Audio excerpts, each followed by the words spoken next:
여러분 안녕하십니까? 골로새서 공부하도록 하겠습니다. 골로새서를 보게 되면 이 골로새서도 배경이 좀 필요한데요. 골로새 지방이 바로 여기입니다. 근데 사도 바울이 2차 전도 여행 때 이렇게 올라가서 땅콩처럼 했다 그랬죠, 그죠? 이렇게 해가지고 에베소서를 지나서 배를 타고 왔거든요. 그렇기 때문에 골로새 지방에는 사도 바울이 가지를 않았어요. 그래서 골로새 교회는 사도 바울이 전도하지 않은 교회입니다. 로마 교회가 바울이 전도한 교회가 아니고 골로새 교회도 바울이 전도한 교회는 아니에요. 그러면 누가 전도했을까? 사도 바울이 감옥에 있을 때 골로새서도 역시 빌립보서와 비슷한 시간에 로마의 감옥에서 사도 바울이 쓴 겁니다. 로마가 여기죠, 그죠? 여기 로마의 감옥에서 쓴 책인데요. 이 골로새 교회는 언제 개척이 되었냐 하면은 사도 바울이 에베소 지방에서 한 2년 머물면서 복음을 전한 적이 있어요.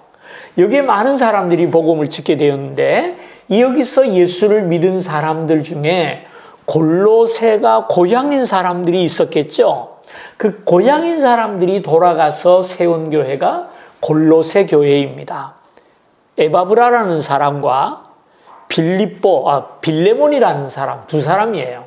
에바브라와 빌레몬 두 사람이 이 골로새를 세웠을 것이라 그렇게 생각이 됩니다. 이 두 분이 에베소에 일을 보러 나왔다가 바울을 만나게 되고 예수를 믿게 되고 너무나 간절해서 다시 돌아가서 골로새 교회를 세운 거예요. 그러니까 이 교회는 어떤 선교사나 목회자가 가서 세운 게 아니라 평신도들이 세운 교회라는 사실에서 굉장히 좀 특별한 교회라는 생각이 듭니다.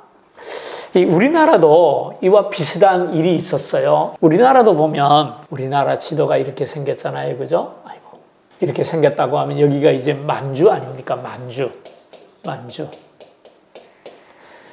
황해도 소래에 살고 있던 서상률이라는 분이 인삼 장사를 했어요.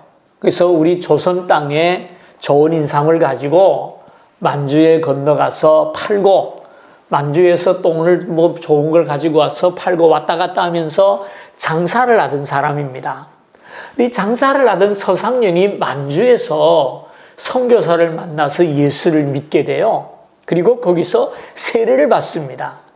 그리고 자기 고향으로 돌아왔어요. 그 어디라고요? 소래라 그랬죠. 그죠?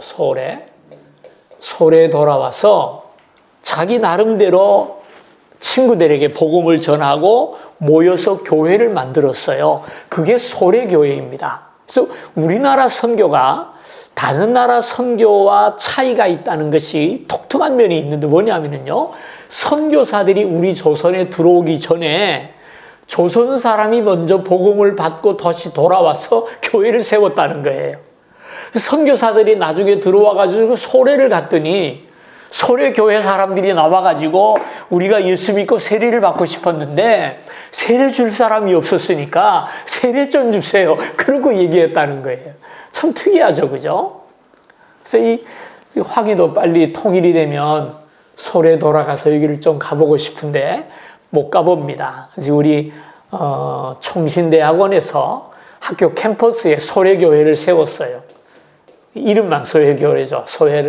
소래 이것을 연상해서 소래교회를 세워서 신학생들이 여기서 이제 채플에서 예배를 드리고 있는데요.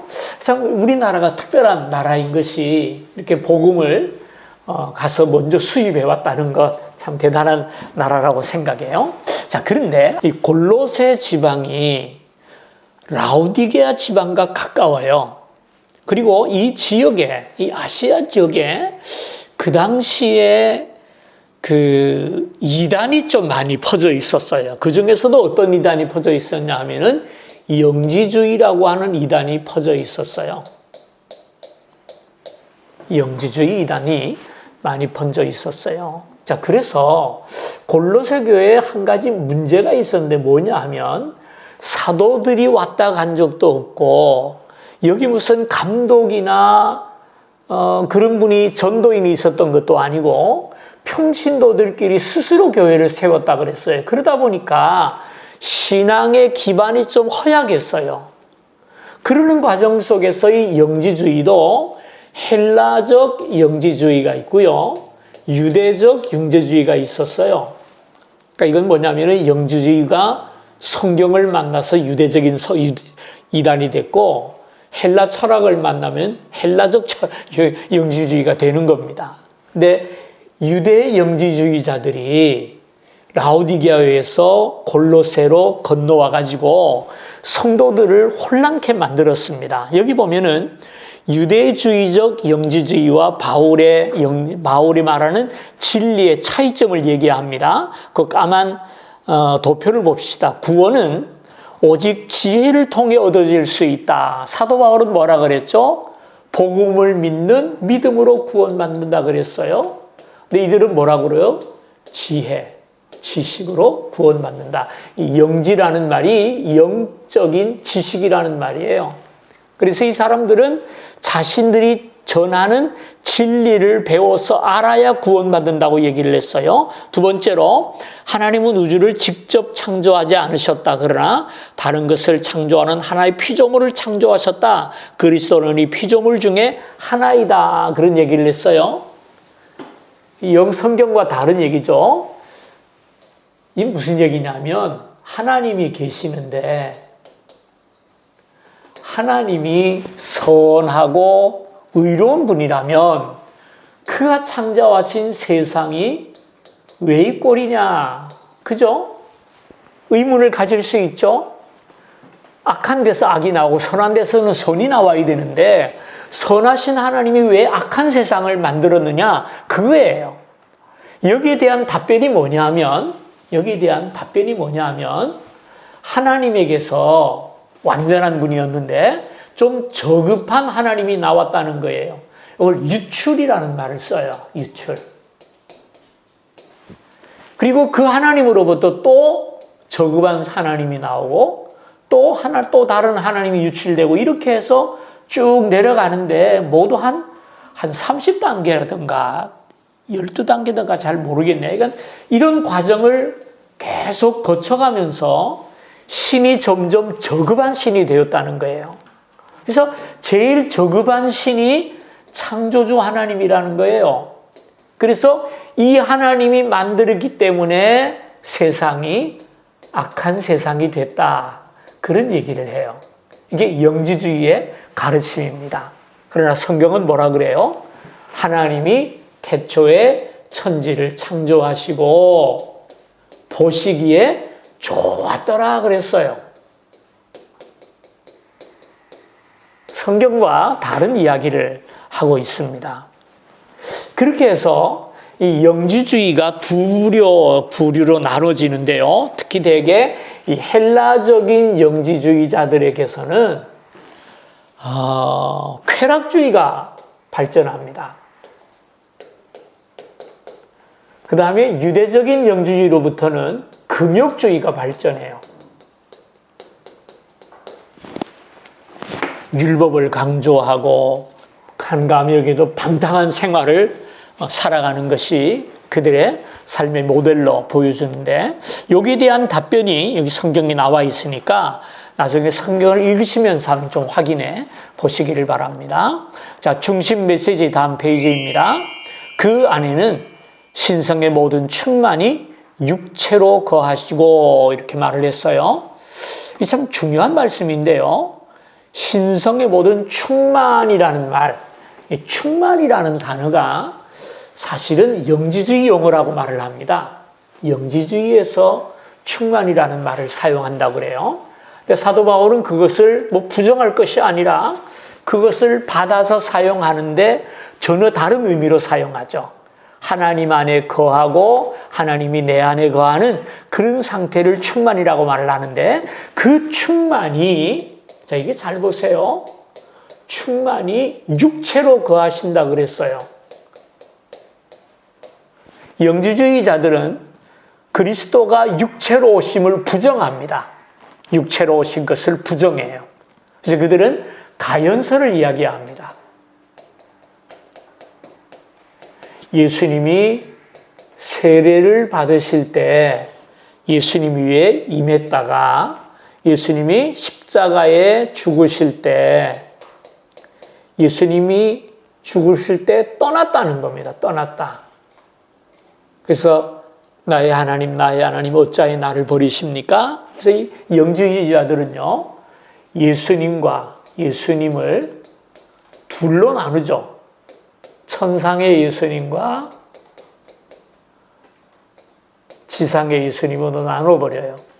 그래서 이 천상의 예수님이 지상의 예수님이 세례받을 때 잠깐 임했다가 십자가 달려 죽으실 때 떠나버렸다 이렇게 얘기를 해요. 사도 바울은 지금 그 충만이 육체로 우리 가운데 거하셨다. 예수님이 사람이 되셨음을 우리에게 가르쳐주는 것이죠. 본서의 구조입니다.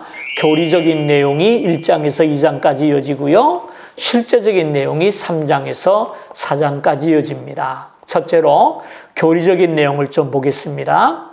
1장, 2장 계속 이어지는데요. 첫째로는 그리스도의 탁월성입니다. 예수님이 어떤 분이신가, 얼마나 놀라운 분이신가 하는 내용이 계속해서 1장에서 이어지는 것을 보게 됩니다. 예수님은 삼위일체 하나님이시고 이런저런 얘기들 나중에 성경을 찾아보면서 한번 읽어보시면 좋겠고요. 저 끝에 260페이지 마지막에 보십시다. 그분은 보이지 않는 하나님의 형상이시며 모든 피조물보다 먼저 나셨으며 만물이 그에게서 창조되었고 그가 만물보다 먼저 계시고 만물이 그 안에 섰고 그는 몸인 교회의 머리시며 죽은 자들 가운데 먼저 나신 자라. 이런 이야기들을 쭉 하시면서 예수님은 영지주의자들이 말하는 그런 내용들과 그런 존재와는 전혀 다른 분이다. 그렇게 이야기를 해요. 이 영지주의자들의 이야기는 여기 신이 있으면 신을 둘러싸고 7개의 하늘이 있다고 그래요.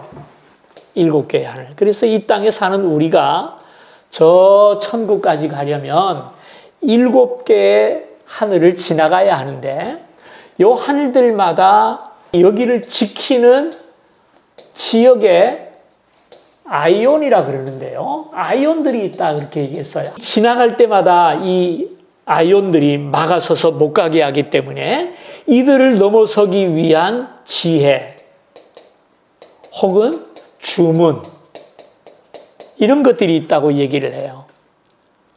근데 지금 사도 바울이 예수님을 왜 이처럼 강조하냐 하면은 이런 아이온들, 그 영지주의의 두려움의 대상들이죠. 이런 것들과 비교하지 말라는 의미로 이제 이 말씀을 하고 있는 것이죠. 그 다음 두 번째로 철학과 헛된 속임수에 빠지지 말라. 이런 얘기를 하고 있어요. 그래서 골로새 교회에 들어와 있는 이단들의 교묘한 말과 철학과 율법주의와 신비주의와 금욕주의 이런 것들이 다 잘못됐다라는 사실을 2장에서 가르치고 있어요. 그래서 오직 예수님만 바라봐라 라고 말씀을 하는데요. 그 내용이 이제 두 번째 단락입니다. 실제적인 내용이죠. 3장, 4장인데요.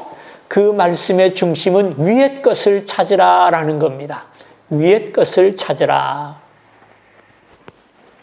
위의 것을 찾는 생활이란 뭐냐? 그리스도인은요,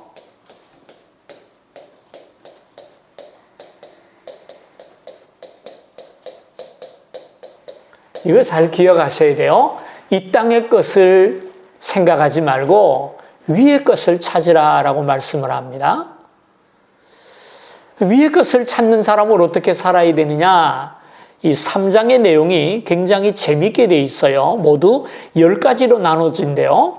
하나님과 아들과의 관계에서, 우리들의 개인적인 관계에서, 그러니까 다시 말해서 나와 하나님과의 관계에서, 그 다음에 나와 이웃과의 관계에서, 세 번째는 나와 다른 성도들과의 관계에서, 네 번째는 하나님의 말씀과 나와의 관계에서, 그 다음에 다섯 번째는 하나님의 일과 나와의 관계에서. 여섯 번째는 가정과 가족들과의 관계 속에서. 그 다음에 일곱 번째는 직업에서. 그 다음에 23절이 뭐죠? 한번 봅시다. 무슨 일을 하든지 마음을 다하여 죽게 하듯 하고 사람에게 하지 말라. 이거 역시 직업이네요. 9번, 여덟 번째 기도 생활과의 관계에서. 그 다음에 불신자와의 관계에서. 자, 여기 보면은요, 우리 신앙이 삶의 어느 한 부분이 아니라 삶의 전 영역에서 적용되어야 될 것을 말씀을 해요. 무슨 얘기냐면, 서양 사람들은 피자를 먹을 때 딱딱 갈라서 먹습니다. 그죠? 딱 나눠가지고 먹어요. 우리 한국 사람들을 보면은요, 커다란 냄비에다가 고기 넣고, 파 넣고, 양념 넣고, 밥 넣고, 다 해가지고, 퍽 끓여가지고, 한 그릇씩 나눠 먹어요. 이 신앙은 이 방식이 돼야 될 것 같아요. 무슨 얘기냐 하면, 여기 고기 한 점을 넣으면 고기가 모든 음식물에 영향을 다 미치잖아요. 이 서양의 피자를 보면은 한 조각 먹으면 끝나버리죠. 그래서 되게 많은 사람들이 우리 인생을 이렇게 나누기를 좋아해요. 내 삶에 직업과 가정이 있고, 세금도 내고, 여행도 가고, 또 그 다음에 스포츠도 하고, 하는 가운데 하나를 교회로 생각을 합니다. 신앙으로. 주일 하루 교회 와서 예배 딱 드리고 하면 이 한 주간 내내 신앙에 대해서 전혀 생각을 안 하는 것 같아요. 이 신앙은 그게 아니라 이거와 같습니다. 내 모든 삶에 영향을 미쳐야 돼요. 내 삶이 전체가 바뀌어야 돼요. 주일날 하루 교회 가는 것으로 내 인생이 바뀌는 것이 아니라 내가 무엇을 하든지 예수님의 이름으로, 예수님을 중심으로 살아가는 삶, 그것이 우리 그리스도인의 삶이라는 말입니다. 그래서 내 삶의 목표도 그리스도고, 내 삶의 과정도 그리스도고, 그 삶을 살게 하는 능력도 예수 그리스도가 되는, 그래서 우리 모든 영역에서 예수님을 나타내고 보여주는 삶을 사는 것이 그리스도인이다라는 것을 보여주고요. 그 다음 마지막에 나오는 것이 뭡니까? 나와 다른 그리스도인 지도자들과의 관계. 자, 그리스도인의 지도와의 관계, 지도자와의 관계. 여기 보면은 바울과 관계 있는 사역자들의 이름들이 모두 9명이 나오죠. 그죠? 두기고부터 시작해가지고 대마 앞기포까지 나오는데요. 이런 모든 분들과 어떤 관계를 맺어야 할 것인가를 성경에 이렇게 잘 기록이 되어 있습니다. 이런 분들이 다 어떤 일을 했는지 한번 보시기를 바라고요. 골로새서는 옛날에 제가 한번 강의를 한 것 같아요. 주일날 몇 달 동안 작년에 강의를 했기 때문에 더 깊이 알기를 원하는 분들은 유튜브에 가셔서 유튜브 우리 교회 홈페이지 들어오셔서 찾아보시면 골로새서 강의가 나오니까 그것을 보시면 되겠습니다. 오늘 골로새서 여기까지 하시겠습니다. 공부한 것으로 절대로 끝내지 마시고요. 꼭 이 말씀을 가지고 성경을 읽으셔야 됩니다. 성경 읽지 않으면 이 공부 아무 의미가 없어요. 꼭 성경 읽으시고요. 다음 주에는 데살로니가 전서 공부하게 되겠습니다. 그러면 한 주간 건강하시고요. 안녕히 계십시오.